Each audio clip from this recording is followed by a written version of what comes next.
नमस्कार, स्वागत आहे तुमचं कॅरेट फॉर बेबीज या सिरीजमधील 6व्या भागात। तर आजच्या भागात मी तुम्हाला लहान मुलांसाठी गाजर उपमाची आरोग्यदायी आणि चविष्ट अशी रेसिपी दाखवणार आहे। त्यासाठी 1 वाटी रवा तूप घालून सोनेरी होईपर्यंत परतून घ्या। ते बाजूला काढून कढईत तुपामध्ये जिरे, मोहरी, बारीक चिरलेला कांदा परतून घ्या।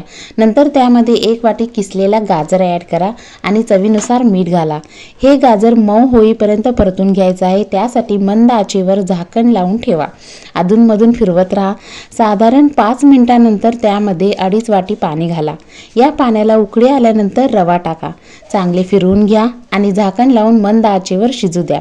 त्यानंतर त्यात चिरलेली कोथिंबीर टाका आणि लहान मुलांना हा उपमा सर्व करताना वरून तूप टाकायला विसरू नका।